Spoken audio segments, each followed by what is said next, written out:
Now, after years of watching from the sidelines, I finally decided to get my very first iMac. This is the new M3 iMac, and after using it for 2 months, here is my in-depth review. So going into this, with the excitement of a first-time iMac user, I had high hope with a little bit of a newbie eagerness. You know that feeling when you are about to experience something that you always wanted? Well, that was me during my unboxing process of this new M3 iMac, which I did a first-time experience video 2 months ago. And ever since then, whenever I walked into the studio looking at this, it gave me the sense of fulfillment that, finally, I have an iMac. Now, the design for me was a blend of classic and a bit of futuristic look at the same time. And being my first iMac, the aluminium and the glass fuse into the iMac was something so elegant yet robust. And since the peripherals were also in matching colors, that was immediately something that made me appreciate all of the peripherals a bit more compared to the usual mechanical keyboard and my mouse in my desk setup at home. And yes, this peripheral still charges via lightning cable, not USB-C yet, so hopefully soon. Now, I initially leaned towards the purple iMac, mainly because I'm a massive fan of the Joker.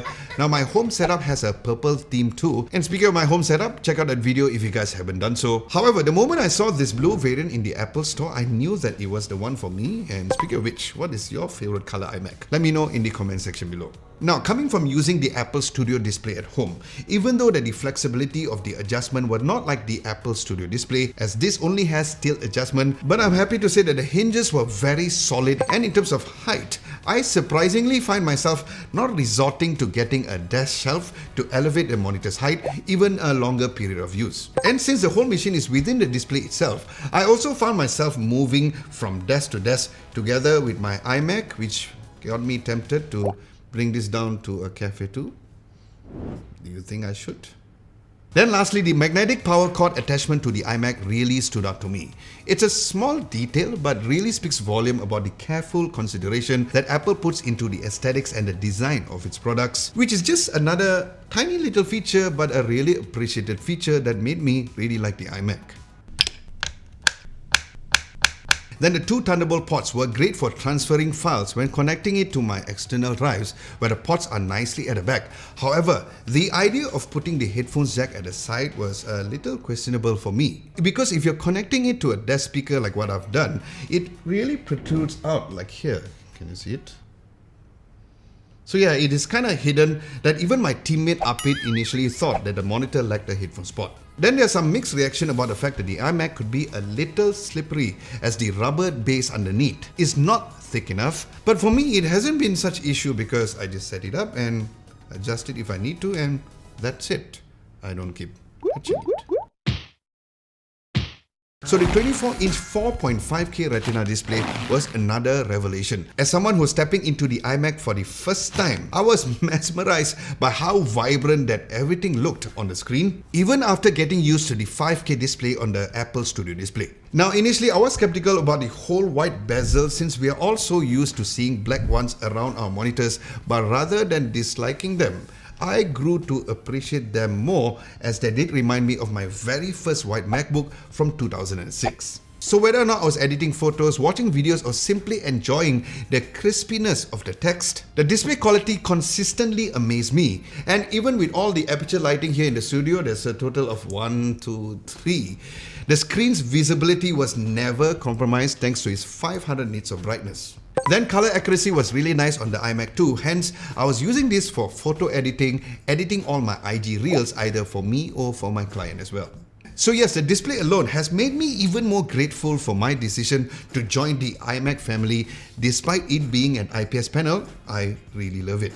So the performance is where I was keen to see if the iMac lived up to its reputation, especially with the new M3 chip. And guess what? I wasn't disappointed at all because it was like having a silent powerhouse at your fingertips. Everything from everyday tasks to working with more intensive Blackmagic 6K video resolution files was smoothly done when I was working on Final Cut Pro. Now for context, the exact variant that I got is the 8-core CPU and the 10-core GPU, 24GB of RAM and 1TB of storage, because my 6K resolution footage is huge in size, and as for storage point of view, I've got a lot of external SSDs with me. And I usually store everything in the cloud anyway, so the only thing that takes storage space is my Final Cut Pro projects, which I usually just copy them to the external SSD SSD as mentioned once I'm done with my projects. However, this is still not my main editing machine when it comes to a bigger Final Cut Pro project, especially when it comes to heavier plugins on Final Cut Pro, specifically from FX Factory, which tends to stutter a bit. Now, the built-in sound system and webcam also deserves a special mention. The depth, the bass and the clarity of the 6-speaker setup really enhanced my iMac experience, improving everything from listening to music, watching videos, and also very great for video calls. So let me give you a sound test to showcase how amazing the speakers are.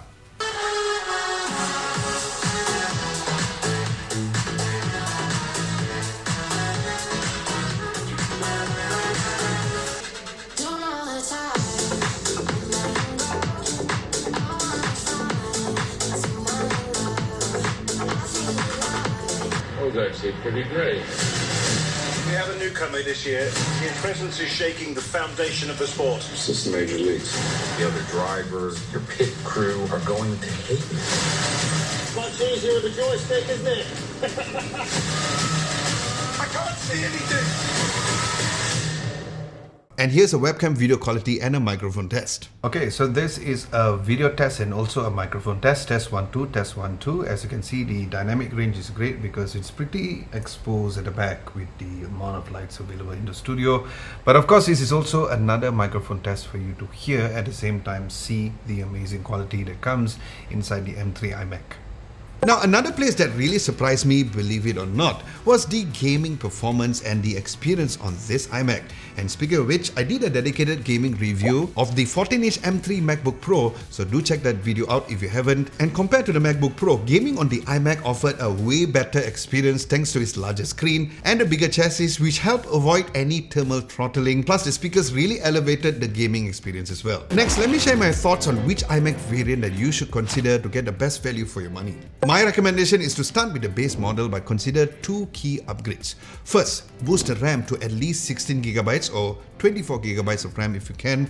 This will help to future-proof your iMac, ensuring that it can handle more demanding applications in the future. Secondly, opt for 512GB of storage instead of springing up to 1TB upgrade, because this price difference, about 1,600 ringgit or 335 USD, can easily fund a few external SSD for the additional storage, where you're likely to have some spare change too. Now, unless you have specific need for wired connection, you should just skip the gigabit Ethernet option, because the built-in Wi-Fi 6E capabilities on the M3 iMac are really impressively fast and should suffice for most users. And here's where you can save your money over here and invest in areas that enhances the performance and the storage flexibility. Then finally, who is this iMac for? Well, the iMac is definitely for someone who wants a capable working computer that works exceptionally well. And if you're someone who doesn't want to waste time buying a desktop machine, a monitor, a webcam, or of thinking of what kind of speakers to buy, then this should absolutely be your choice. Because for me, reflecting on this 2 months, my first iMac has not only been a new gadget,